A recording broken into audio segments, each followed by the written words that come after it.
नमस्कार स्वागत करुच्ची आज मुख्य गुरुत्वपूर्ण खबर को आपण दर्शक बंधु एवं आम हस्तगत होता खबर रही पाणीपाग संपर्कित जलवायु संपर्कित विभिन्न स्थान में वर्तमान प्रचंड शीतलहरी जारी रही एवं विभिन्न स्थान को पाणीपाग विभाग अलर्ट जारी करिछि एवं प्राय समग्र उत्तर भारत वर्तमान घन कुहुड़ी आच्छादित रही। तेज जाना पाणीपाग विज्ञानी मानकर ये पाणीपाग संपर्क में कौन मतामत रही से संपर्क में संपूर्ण विवरण में आपको वीडियो प्रदान करी से आप निश्चित वीडियो को प्रथम शेष पर्यंत देखिए। जब वीडियो भल लगे तो पाखे लाल बटन निश्चित सब्सक्राइब करेंगे पाखे बेल आइकन बजाइदेवे और ऊपर आस ऑल नोटिफिकेशन क्लिक कर भूलिए जहाँफल एभली वीडियो सर्वप्रथम आप निकट में पहुँच पार।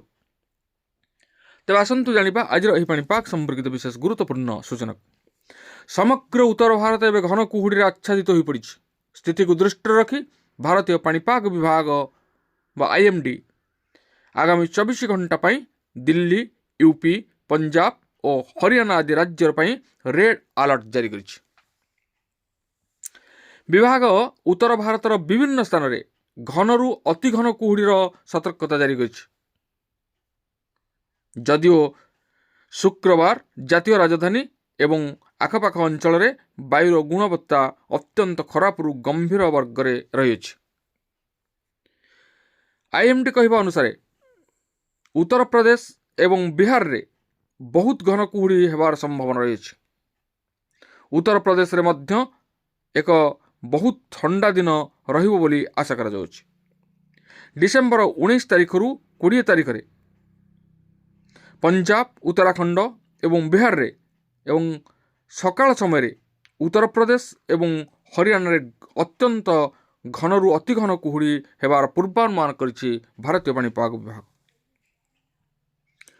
पाणीपाग संस्था कहिछि जे आगामी 2 रु 3 दिन पर्यंत कुहुड़ी परिस्थिति जारी रहिबो, जहाँ दृश्यमानता ह्रास, यात्रा विलंब एवं सड़क सुरक्षा उपरे चिंता सृष्टि करिछि।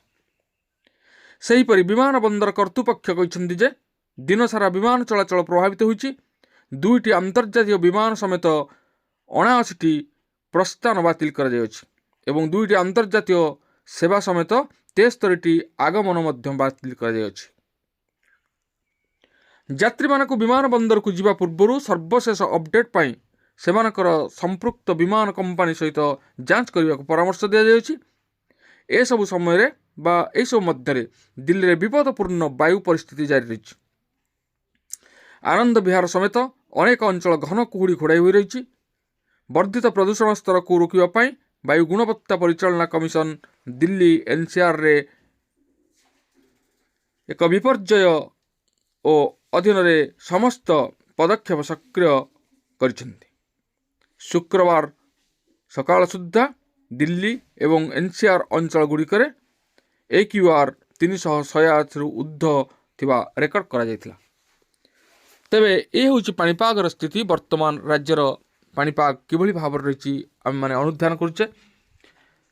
पाणीपाग को नहीं वर्तमान दिल्ली स्थिति अत्यंत खराब रही, जहाँफल कि सेठार जीवन यापन एक प्रकार बाधा सृष्टि करुछि।